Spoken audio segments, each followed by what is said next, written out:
Alright guys, today we're back working on the silver 944.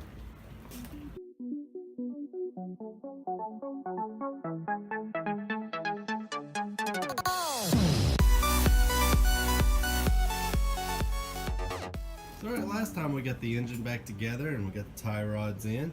So today I'm going to get the oil changed and an alignment. So here I am underneath, just checking for leaks. My bad. I just didn't see it. Alright, we got the oil changed. We'll take it around and do an inspection too.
Oil in her now and the fresh alignment, and the steering is excellent now. So alright, while I'm waiting for parts to come in, I was just looking around the car and I noticed this screw here. What I'm going to do is replace it with one from a parts car. So alright, I had to remove the entire speaker cover because here's the screw that was hammered in there, and it was screwed directly into the metal, and you can see it is a lot larger than the screw that should be in there. So I'm going to have to remove the speaker and then get in there and see what's going on, because there should be a clip back in there, and if you can see this here, I'm not sure what's going on with that, but the speaker isn't held in there all that well, and these edges are very sharp, so I'll have to be careful. Yeah, there's my clip there. So you can see it's just bent back out of the way, so I should just be able to bend everything back to the way it should be. So alright, this is where the screw went in, and it was screwed into it, and it actually pulled the metal forward. So what I'm going to do is take these pliers here and just bend it back to the way it should be. So next I'll be bending this clip back into its original shape. Apparently when they screwed it in, it just bent it out like that, and I just need to bend it back in and everything should work as it should. And there you have it, the clip is back in, and now the speaker grill is ready to go back on. And that's it. So alright, one of the first things I noticed about this car when it first came in the shop was that it was very difficult to pop the hatch here.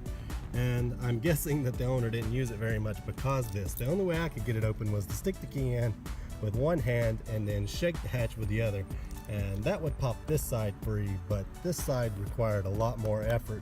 So once I got it open, I decided to adjust the clips down here, which the pins go into. So once all that was done, I got it working correctly. All he has to do now is come over, push the button, and the hatch opens. So you may be saying, how do I do this? Well, it's very easy actually. There are two 10mm nuts on these that are on each side here, and you just loosen them up, and then you take your key like this, and you're going to see that that opens that right there, and you're going to hold it open, and you're going to start closing the hatch. And when you notice that there's nothing binding on the hatch no more, that's where you need to lock your nuts down. And then all you have to do then is, when you turn your key, your hatch will open perfectly every time now. It's alright, while I'm waiting for parts to come in, I thought I would take a look at this door handle. It doesn't seem to want to open from the outside no matter what I do. I can push in on the door and grab it underneath and it will not open. I can kind of tap on it here and it won't open. Nothing I seem to do seems to make it want to work, and when the door handles are like that, you're going to have to go inside them, and we're going to start by removing this Phillips head screw here, holding the door handle in. It's right inside there, as you can see it there. And I'm going to set that to the side. And now, you can see I'm pulling the handle out a little bit. What I'm going to do is adjust it. And when you push the lever like this, what happens is it pushes a rod down. And if the rod is too short, then you end up with issues like this where the door doesn't open. So what I'm going to do is I'm going to screw the rod to make it longer, and so that way you can just take it with your finger and pop it open.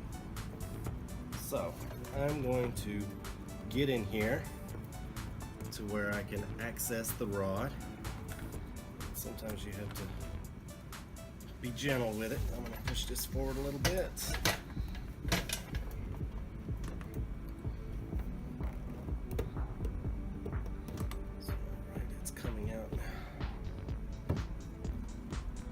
Not a fun job.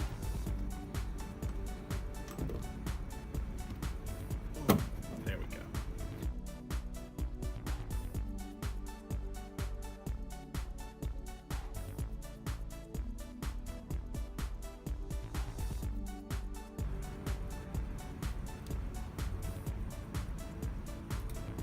So what I've just done is remove this pin that's in the door handle.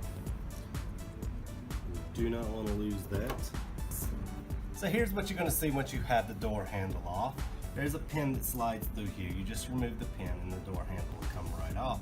And here's the rod that I was speaking of. When you push the rod down, you can see how easily the door opens.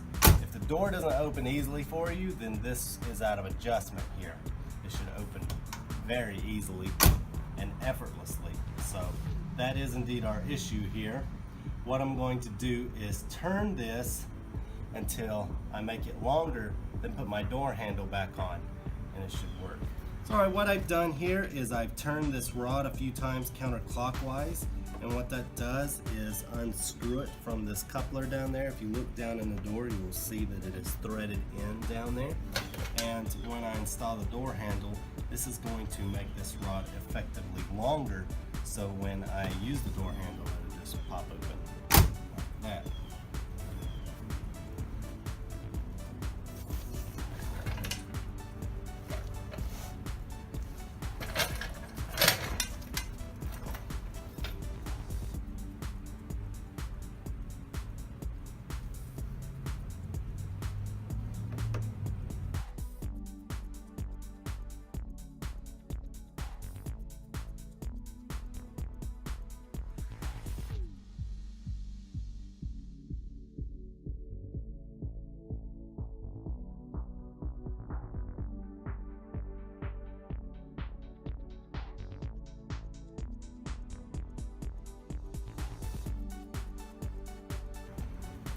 So alright, what I'm going to be doing now that I have the pin in is just testing that the door handle is going to open the way I like.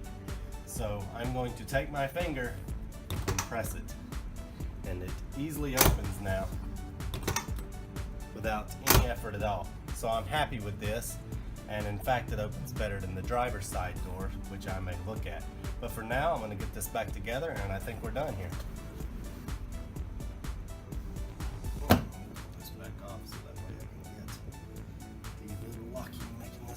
Again.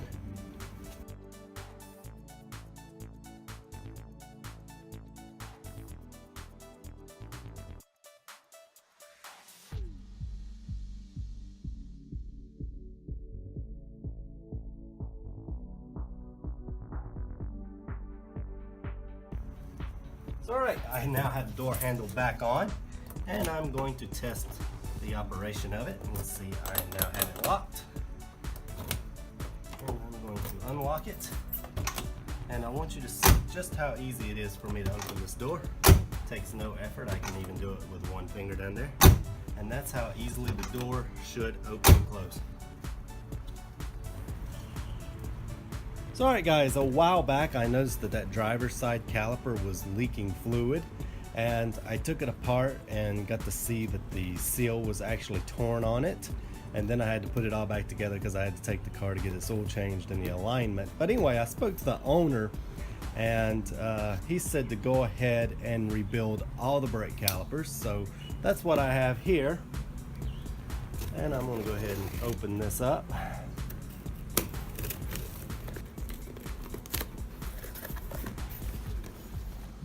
Inside here I have a caliper rebuild kit for all 4 wheels.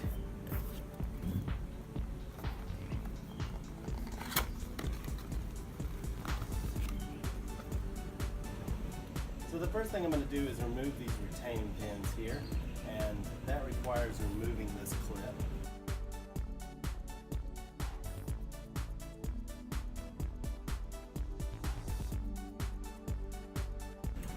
Now I'm going to remove the 2 19mm bolts on the back side of the caliper.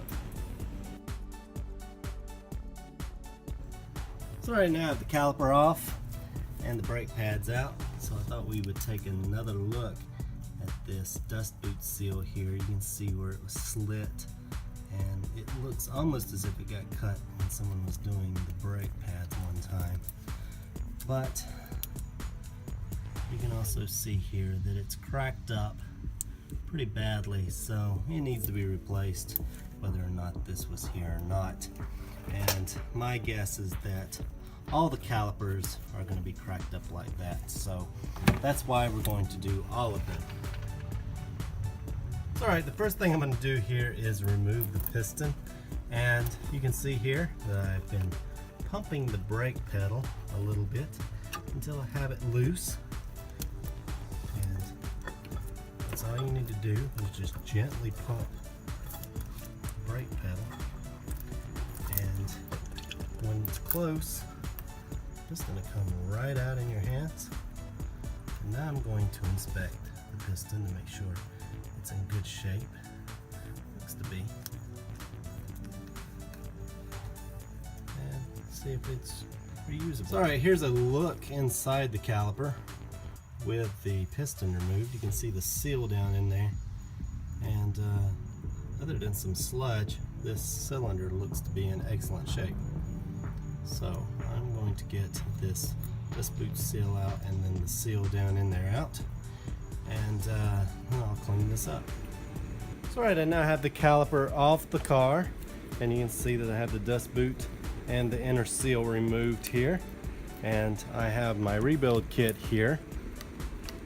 Here's the seal, here's the dust boot, and this is the clip that goes around and holds the dust boot on. Alright, I have my honing tool here, and what I want to do is just get rid of some of that pitting that's down in there. So as you can see, there's just a little bit of pitting down in there. I'm going to see if I can't hone that out.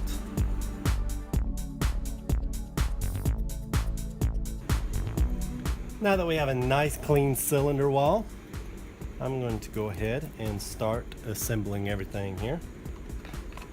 I'm going to start with the seal. So alright, I got the seal in now, so I'm going to go ahead and install the piston here.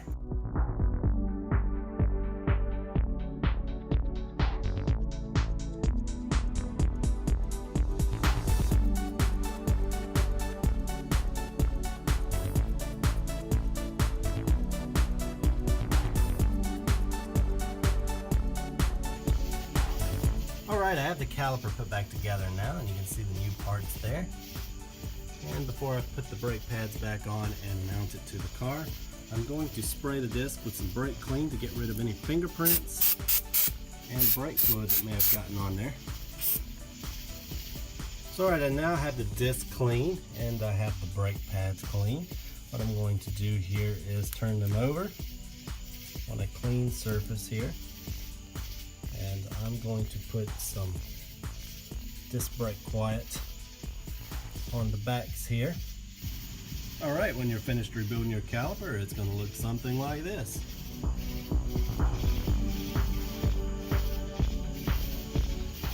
So right now that I got the driver's side done, I'm ready to start on the passenger side. So alright, I now have the right side caliper off, I thought we'd take a look at the dust boot right quick. You can see it's in better shape than the other side was. In addition to having that slit, the other side was cracked up pretty bad, but this one looks to be okay. So alright, what a lot of people like to do is remove the caliper from the car and then they'll use compressed air to remove the piston, but if you don't finesse it just right, the piston can just shoot out and make a big mess. So here's how I like to do it. I talked about it when I did it on the other side, but I didn't actually show the process. So I actually have someone in the car and they're going to pump the brakes, and as they do so, this piston will slowly come out, and when it gets to the edge, I will gently pull it out.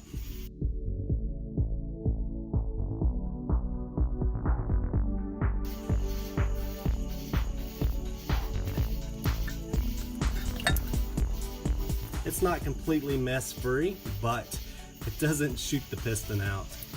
So alright, now that we have the piston out, this is what we have. And you can see that is just in really bad shape. Once you got to looking at it, it is cracked up pretty bad. So alright, I got the caliper off the car now, and there was a lot more dirt and gunk in this one than was on the other side, which was surprising to me. And you can also see that the cylinder itself is in far worse shape. Now, I'm hoping that a little honing will clean that up.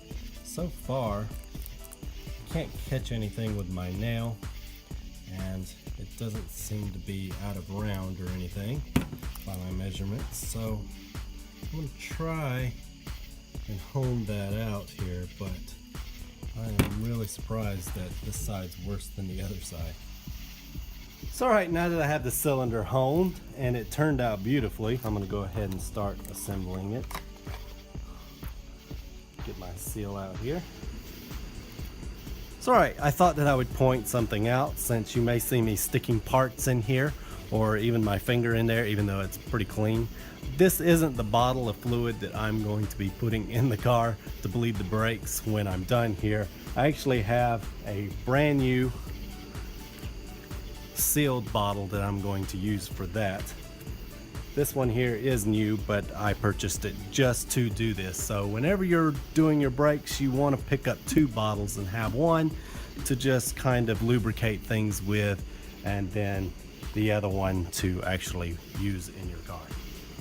Alright, I'm working on cleaning up this piston here, and you can see this ring of dirt all the way around it, and I've got to get that off because it can potentially wear my seal out, and I don't want that. So the only way to get this off, it seems, is to take something like a paint stirrer and do it like that, and you can see it takes it right off there. And you don't want to use sandpaper or anything, because the scratches left behind can also potentially wear out the seal. So you want to make sure that this is left as smooth as possible.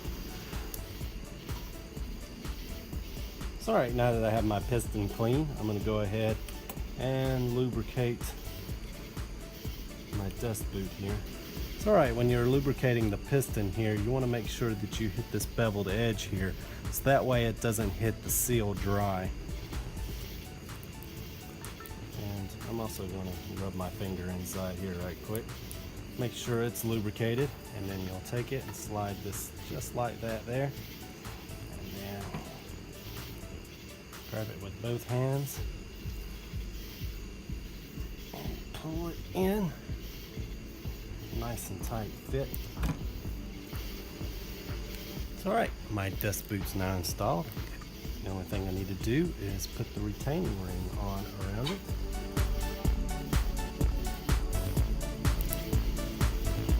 So alright, let's get this back on the car. Alright, I now have my second caliper done, and that's going to do it for tonight. Tomorrow I'll get out here and rebuild the rear calipers. Alright, today I have the back jacked up and I'm getting ready to rebuild the rear calipers. Alright, I now have the rear caliper off, and I've been pumping the brakes a little bit to get the piston to come out. It isn't quite ready yet, but you can see here that there is a lot of rust underneath that dust boot. Alright, I pumped the pedal a little more, and I now have the piston loose. Should come right out in the hand here. It's just being held in there by the dust boot now.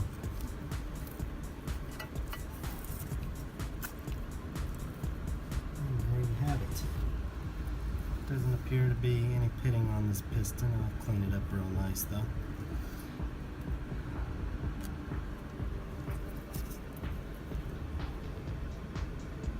Cylinder doesn't look too bad so far, but we'll get it out on the bench.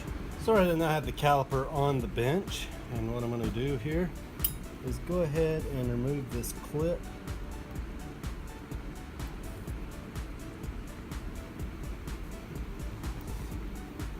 And that removes the dust boot, and we'll be able to get a better look in here. Alright, with the dust boot removed, we can look down into the cylinder here, and you can see the seal. Go ahead and remove the seal that's down in there. And so far, this is the best looking caliper cylinder. It looks to be in excellent condition. Absolutely no pitting at all, not really any dirt or any muck in it at all. So I also have this part sitting here. When you first remove the caliper from the car, it's going to be on there sort of like that. The only thing you need to do is slide this part off and remove it like so. And then you're going to see these two little plastic sliders, and your brake rebuild kit will have both of them, and they just go on each side like so. So now that I have these on, I'm going to go ahead and rebuild the caliper. Since the cylinder looks to be in pretty good shape, I'm not going to bother honing it.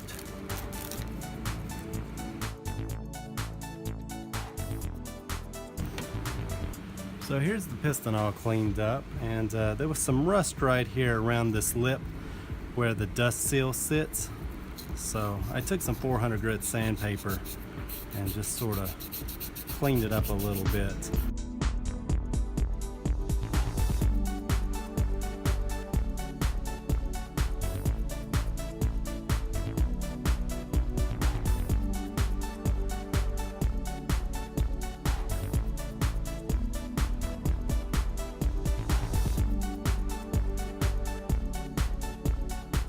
Three down, one to go. So here is the other rear caliper, and I thought I would leave it together and show you how I took it apart. The only thing I've done here is washed all the loose dirt and grease off of this. And while I'm at it, I thought since this is the last caliper, I would go into more detail of perhaps some things that I may have glossed over when rebuilding calipers. So you can see this yellow here, and that is because the calipers were originally yellow zinc plated from the factory, and it looks like at some point someone has taken it upon themselves to paint this caliper black. So I'm just going to leave it black. I could probably blast this with some walnut and get that finish back, but it's not a big deal.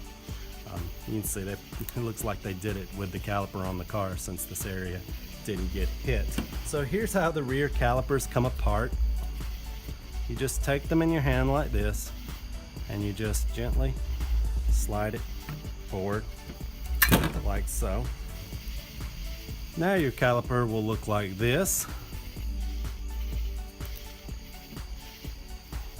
And I'm going to go ahead and remove this retaining ring that's holding on the dust boot seal.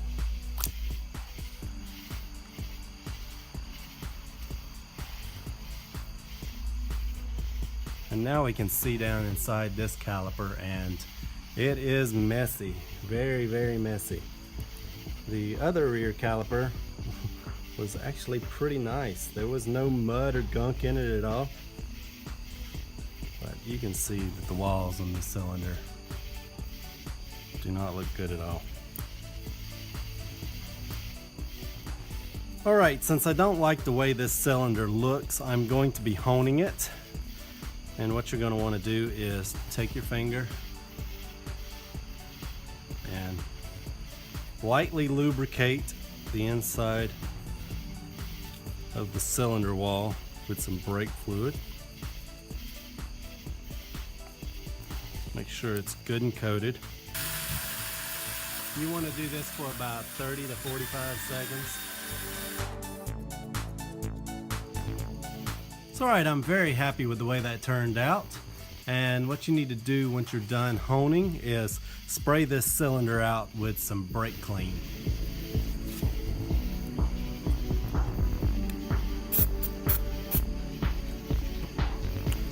And once everything is cleaned after honing, then we're going to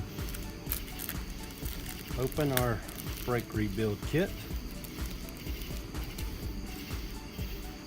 and remove the square cut seal.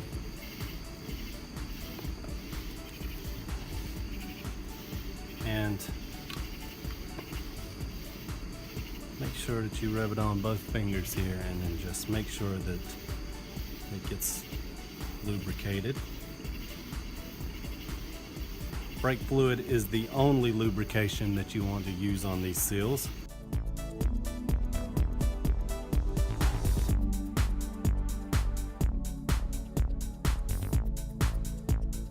And what you want to do here is look in this groove that the dust boot sits in and just make sure that there isn't any gunk or rust in that as well.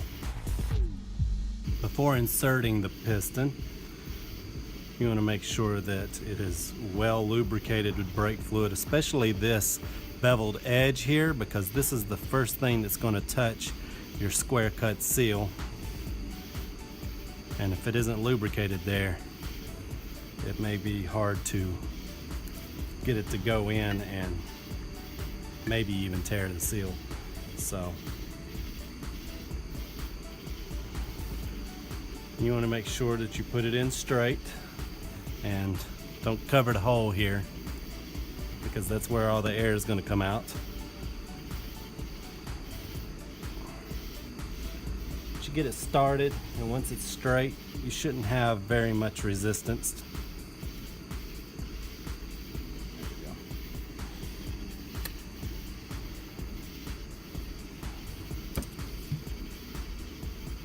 Now you can take the dust boot and put it in its groove. And finally, we're going to be installing the retaining clip here that holds the dust boot in place.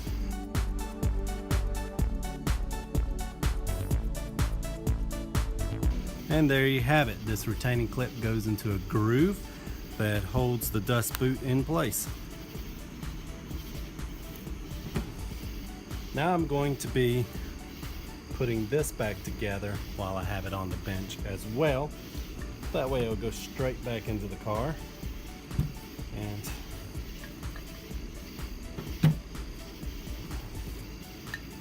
what I usually do is, you can see one edge here is bent in more than the other. This one here is sort of straight. I'm going to put the straight side in first. What I need to do is just press down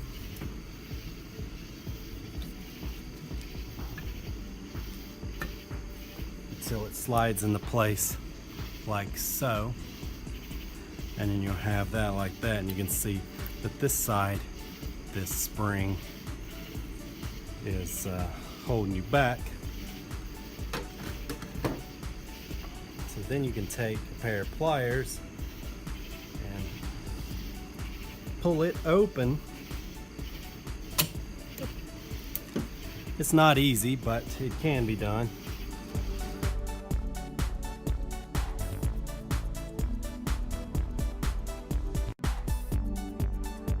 It's alright, once you get your pin pulled over to the side and kind of get it under that edge there, you can then pull the caliper up and then pull it into position, and then you'll just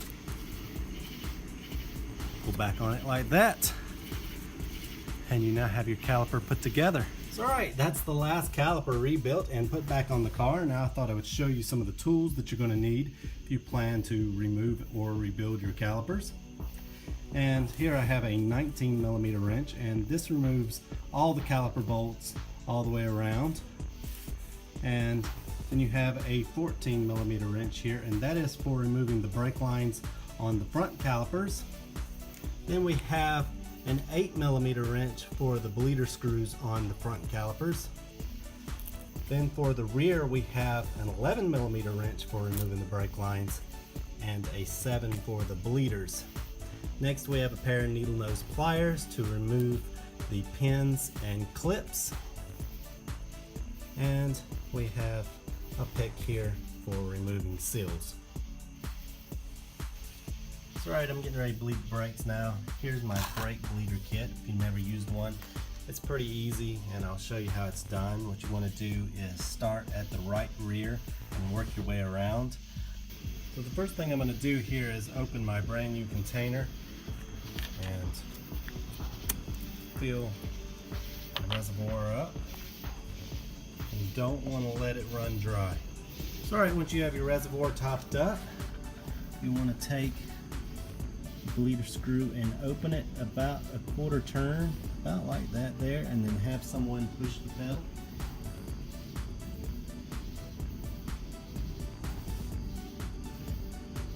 And watch as fluid comes in and air goes out.